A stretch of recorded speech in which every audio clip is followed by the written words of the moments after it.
Washington Commander fans, what is up, guys? Welcome back to another episode of the Bleeding BnG podcast, episode 57. So I guess you can say this is our Ken Harvey episode, or maybe our Nick Sundenberg episode. Whatever way you want to slice it. Welcome back to another fire episode of the the Bleeding BnG podcast, excuse me. I'm your number one source for the Washington Commanders. If you're checking us out on YouTube, be sure to like, be sure to comment, be sure to subscribe. We're appreciating all our subscribers.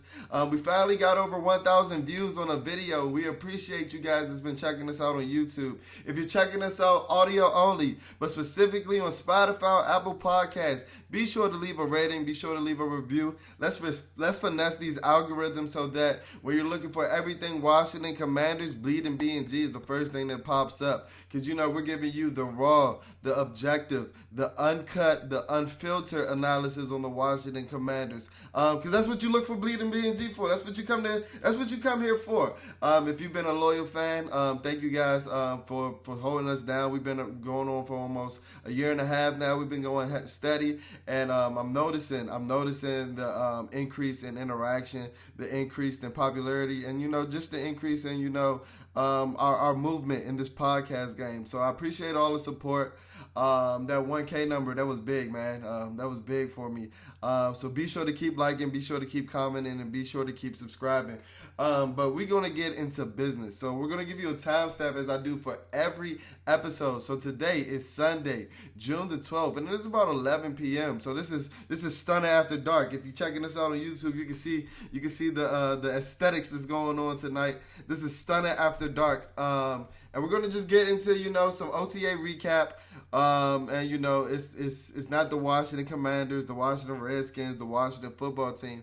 Whatever you want to call it, it's not a Washington offseason without drama. So we're going to be sure to cover that. And then we're going to get into a fun storyline that I haven't seen too many people tap into in the Washington Commander community. So, you know, we like bringing you original topics and things like that. Things to make you go, things to get your brain juices flowing and things like that. So we're going to look at the top 5 available free agents that I think that Washington may be interested in. Ironically, and I didn't expect the list to go out this way when, you know, I started to do the list, but all 5 selections are defensive players, so be sure to stay tuned for that because I think there's some interesting names that'll make you go like I said. But let's touch into the week that was in the Washington offseason, and let's look forward to the week that is going to be. So I'm not going to touch too much on the Jack Del Rio comments, guys, because I'm a big believer in you believe what you believe. And nobody should necessarily be chastised for what they believe. But I think that's one thing that has to be said that a lot of people are missing. And like I said, there's no right, there's no wrong. But, you know, the freedom of speech, it is punishable when you're working for a private organization, which the Washington Commanders and the NFL is. So, you know, that $100,000 fine, I thought a lot of people were talking about that was unpatriotic and things like that. When you're working for when you're working for a private organization, the freedom of speech is essentially out the window. Now, I don't necessarily think that Jack should have been fired for his comments or things like that. But I do think that there's going to be some patchwork to do. Like I said, while I don't think that there's any, you know, right or wrong in this scenario as far as your beliefs and things like that, you'll be naive to think that, you know, the guys in the locker room have the same line of thinking or don't have, you know, the opposite line of thinking as Jack. So I do think that there may be some patchwork needed. I think the media did kind of blow it out of proportion necessarily, but one thing that I think that we can necessarily all agree on, and like I said, I'm not going to touch too much on this topic because I saw the divisiveness that it brought to amongst the timeline throughout the week. But the one thing that we can all agree on, whether you be left, right, indifferent, that, you know, the actions on January 6th were more than just a dust-up, which, you know, Coach Del Rio termed it as, you know, in his press conference and things like that. And I think that's the only thing that, you know, was punishable because, you know, the lack of empathy that those words showed for, you know, the victims of that day and things like that. I think that, you know, those were the biggest detriment of the actions and the words that were spewed out of Coach Del Rio's mouth over the course of, you know, the last week. But he did get fined $100,000.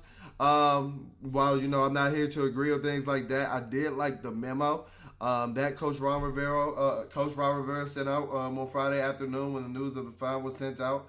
Like I said in the tweet, that it was clear, concise, and there was no beating around the bush going on. I think that the stance that Coach Rivera was standing on, I think that he made it known. I think that he shared his disappointment in his words, whether that was behind closed doors, like he said in the memo with Coach Del Rio, which a lot of us in the Washington community didn't like.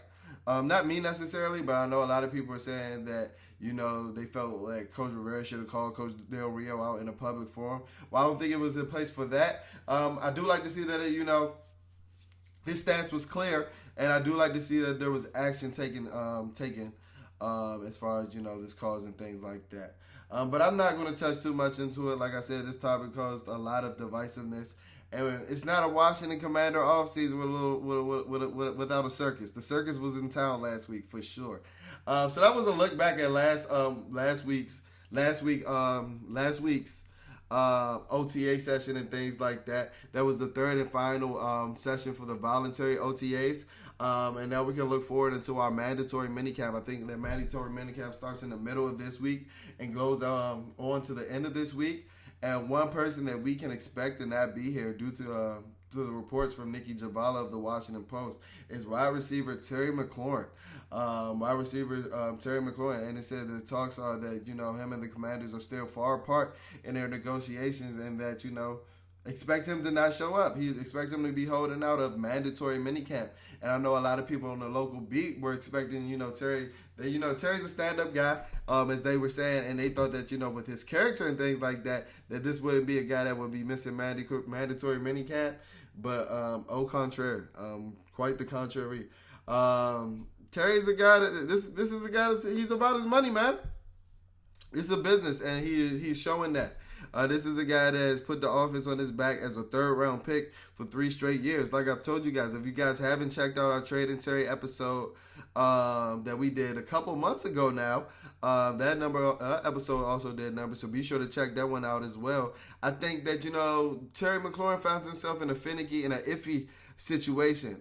He looks at a guy like A.J. Brown, who was traded to the Eagles. So we got to remember that it was a trade that was made for that deal to be done with the Eagles, where he received a 4-year, $100 million deal with about $60 million guaranteed. And while they were in the same draft class, and while I think that Terry McLaurin is the better player, and I've stood on this hill on this podcast, and I will continue to stand on that hill, that I think that Terry McLaurin is a better player and a more productive player. Just look at the numbers. Then a guy like A.J. Brown, with worse quarterback play, with a worse quarterback situation throughout their first 3 years. Terry is a guy that's almost 2 calendar years older than A.J. Brown. And it puts him in a peculiar situation.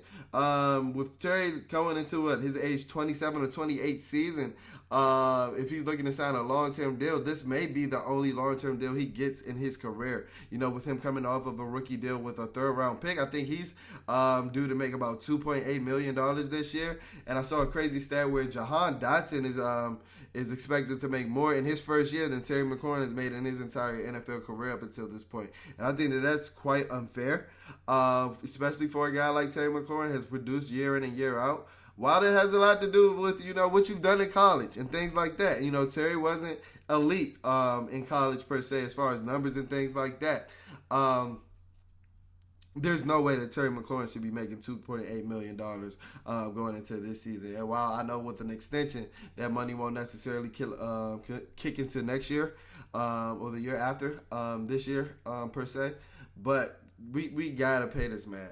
But if you go back to our trading Terry episode with this peculiar situation, with his age, with his situation and things like that, with us bringing in a first round receiver like Jahan Dotson and things like that, whose reports have been coming out that every week, every single day, every single session, every single week in OTAs, a report has come out that Jahan Dotson is impressed. And like I told you guys in our last episode, I saw it with my own eyes. 65-yard bomb from Carson Wentz on the third play of OTAs, and it seems like he's doing that day in and day out. But he's not Terry McLaurin, not at this point. I've seen Terry McLaurin do it to the best of the best corners. I've seen Terry McLaurin do it to a guy like Stephon Gilmore in his rookie year. I've seen Terry McLaurin give a guy like Tre'Davious white work. Like we gotta get this man the bag.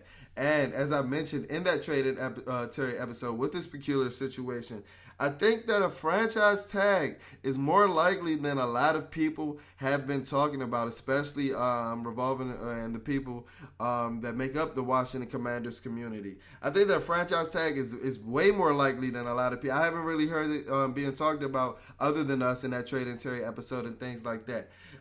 Because if you look at some of the hiccups that may be presented, I don't think that Terry's necessarily asking for more than, like an A.J. Brown type deal, 4-year, $100 million, where he's getting $25 million per year, annual average value and things like that. But we don't know how much guaranteed money Terry's asking for. Like I said, he is 2 years older. So a difference between like a $60 million guaranteed deal and an $80 million guaranteed deal can be split into both parties apart. That can be the far apart situation while they do agree on the structure of contract of, the average years per value and things like that. It may be the guaranteed money.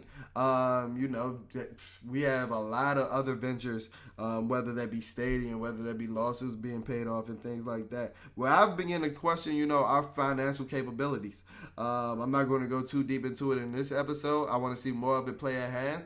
But I think that there's a deeper reason why we were bargaining throughout free agency and things like that. I think that there's a deeper reason why, we're looking to get state tax dollars to build a stadium and things like that, rather than, building it outside of our pockets and things like that. Not our, Dan Snyder's pockets per se. But I think that there's a little bit behind that that I'm not going to touch too much into. But it's different. Like having money in the future and having money on hand is a difference. And that's where the guaranteed money comes into play. And I believe that's where they may be far apart in negotiations, as I mentioned before. But we have to. And I know that franchise tag word is dreaded in the Washington Commander community. When you think of a guy like, Kirk Cousins, when you think of a guy like Brandon Scherf, those two guys spurned us per se. But I think that, both of those guys didn't necessarily want to be here. I think that they wore out, both of those guys wore out their welcomes in Washington. And I don't think that's the case for Terry. I think that, if it comes to the franchise tag and things like that, I think that this was a case where it was just a business. He'll play out, what the franchise tag is, what you get an average value of the top 5 receivers of what they make in that year. So he'll top out on the franchise tag at about $22-23 million per year. It's just a 1-year rental, as we know the franchise tag to be. So that's a dangerous game to play. And that's a game that can upset a guy, not necessarily Terry, but it has upset guys in the future because it shows that a lack of a commitment that the organization is willing to make to a player that has played. If you're up for debate for the franchise tag, you're borderline elite, so you didn't put a lot of blood, sweat, and tears in for that organization. So the franchise tag does show a lack of commitment to those type of players, and they start to question, like, do I really want to be here? Do I really want to finish my career here? And I don't know if those are the things that is going on in Terry McLaurin's head. Terry was at the Nationals game yesterday. This being Saturday, as I mentioned, this podcast being recorded on Sunday. But as Nikki Javala recorded, he went back to Florida today. And he knows that, the mandatory minicamp session per se is this week. Trust me, he had that in mind. But he was in the area. So, I mean, if he wanted to pop up, it's not like he's not around. He was at the Nationals versus Brewers games just yesterday. So, I mean, I don't know, man. My confidence meter in signing Terry has decreased a little bit. If you go back to our Trade and Terry episode, like I said, it's about a couple of months ago, I thought that, it wasn't guaranteed that we would have had Terry McLaurin signed.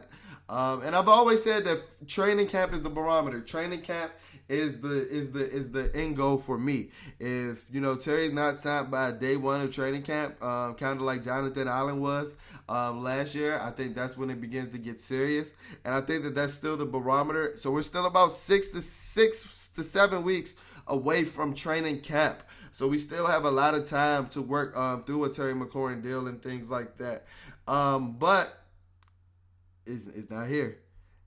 He is starting to technically hold out because, keep in mind the sessions that he was missing in the weeks prior to today were voluntary sessions, but the one in this upcoming week is a quote unquote mandatory minicamp. So I guess symptomatically, based off the wordplay, Terry Mclaurin's holdout for the 2022 season will essentially start this week. So I just really don't want us to play with Terry McLaurin, man. Like I told you guys before, I don't know if he's going to sign a 5-year deal, and I think that may be the holdup to it. Washington may be looking to sign him to like a 4-year deal. Per se, rather than AJ Brown signed a 4-year, $100 million deals. So a shorter term deal with Terry's age and things like that being a factor and things like that. A lot of things are at hand, and I think that these are some of the reasons why these guys are far apart in contract negotiations. But get the deal done. You see, I wore my 17 jersey. If you're checking us out on YouTube, because we're Terry McLaurin fans over here. So I don't think that, bringing in a guy like Jahan Dotson necessarily will replace Terry McLaurin's production. And you brought a guy in like Carson Wentz in to, give him as many weapons as possible. So you want to pair him with the best weapon on your team in Terry McLaurin. So let's get the deal done. Let's give that man Terry the bag for sure. All right, so to end this episode off, as I told you guys before, we love giving you guys original content. We love giving you things that make you go, and we love sparking a lot of debate and discussion over the Washington Commander community. So today, I'm going to talk about the top 5 available free agents that are available per se this late into the off season. As I mentioned, it's about 6 weeks before training camps. So this is about wave 3 or 4 of the free agency tier. But there's still some good players. Odell Beckham is still available and things like that. And there's still some good players that I think can make Washington even a better team than we are expecting them to be this season. As you mentioned, as I've mentioned before, I think it was on the Washington Commanders website in an interview with Logan Paulson as the voluntary OTA sessions began. Coach Ron Rivera acknowledged that, a third linebacker would like to be added to the roster. He said it's not necessarily a necessity or a need, but he would like to see, a more veteran linebacker added to, the roster. And he also said that, they were going to be looking deep into free agency during this time after the draft and things like that. So this is the reason why I wanted to touch on some names that I think can help Washington get over the hump in the 2022 season. So at number 5, a familiar name, a name that we know very well. At number 5, whether you want to call him a hybrid, whether you want to call him a money bagger, just don't call him a linebacker, and that's Landon Collins. One underrated thing that came out of Jack Del Rio's press conference, everybody wanted to talk about the political statements and things like that, but he actually touched on Landon Collins, and I think that his comments made the prospects of Landon Collins re-signing with the Commanders rather bleak. He almost talked as if the Commanders didn't necessarily need to go to the Buffalo nickel position. He was talking in terms of Benjamin St. Juste and how well he's performed in this offseason. And he was saying that, he doesn't mind going with 3 corners. The need for the Buffalo nickel position was made for Landon Collins. And he was talking essentially as if, Landon Collins' shortcomings as a player forced him to, play that Buffalo nickel style defense, that sub-package defense. And it's something, based off the tone that he was speaking with, it was something that seemed to be a negative, something that he didn't really wanted to do. If you go back and check out that press conference, because I know a lot of people were so caught up into it, his statements prior to, but those were some interesting statements that I picked up on Landon Collins. It was almost as if he talked as if he wasn't he admitted that Landon had some shortcomings as a player, and I one thing that I'll admit is that everything that he said was true, but I will be a fool to admit that he failed to acknowledge that Landon was a pretty good player when he was pigeonholed into that position. Whether you pigeonholed him into that position or not, he did become one of your better players on that defense. So I think that while I don't think it's likely, Landon has kind of hit it. He's still hinting to it on his social media and things like that. I haven't really seen him hint re-signing to any other teams other than the Commanders. So I think that, whether let's see how training camp plays out, but I think Landon Collins may still be a name on the Washington Commanders radar. Number 4, linebacker KJ Wright, and this is a guy who's 33 years old. He was in his younger days. He was a part of one of the best defenses in the NFL in the Legion of Boom. And this is a guy, if as they told us before. As you know, Ron has told us, and Cole himself has told us, that Cole Holcomb is committed to this middle linebacker role. So this is a guy that can bring veteran leadership to that linebacker role while, manning down the outside linebacker position. That's what he's played throughout his career, playing beside the likes of a guy like Bobby Wagner, even playing in Vegas last year. And while he didn't, perform to the likes of, his Legion of Boom days, he wasn't horrible by any means. And like I said, this is a guy that if you want Cole Holcomb to play that, middle linebacker role, this is a guy that can play that outside linebacker role. The reason that he's only number 4 on our list is because I think that there are some guys that are capable of playing that middle linebacker role, which we so desperately need. And I don't think that KJ Wright, I know that KJ Wright isn't a middle linebacker. It'll be kind of like putting an old Jamin Davis experiment in there like we did last year. You're putting a square peg in a round hole and things like that. But KJ Wright is an aggressive tackler. He's decent in coverage. He is getting older. So, some of this lateral quickness and agility isn't there and things like that. But he'll automatically be one of the 3 best linebackers in your linebacker room. And the only reason that he's only number 4 on our list is because he's not a middle linebacker at all. Number 3 on our list is a guy that is just a true middle linebacker and a middle linebacker solely, and that's a guy, Dante Hightower. He's going into his age 32 season. He's a linebacker. He's been playing with the New England Patriots for his entire career since his 2012 season, and this is a guy that, he's a big name. He's made a lot of plays in the Super Bowls and things like that, so the casual fan might be hyped and things like that, but I'll be a fool to not acknowledge that this is a guy that has taken a couple of steps off. He's lost a couple of steps. This is a guy that didn't play in the 2020 season, sitting out to COVID and things like that, and it showed last year. He lost a couple of steps that he didn't necessarily have to lose, especially in coverage. And I know a lot of people are talking about he's just a product of the Bill Belichick system and things like that, but Dante Hightower was balling at the University of Alabama. Like, this is a guy that has been balling since, his name was on the radar as a college player, as an NFL, as a high school player. He's a 5-star coming out of high school. I remember him very well. And this is a guy that up until last year was a plus player, and he's still brings the thump, especially in the run game, which you so desperately need. This is a guy that brings Super Bowl experience. This is a guy that brings championship experience. This is a guy that brings that New England pedigree over to your room.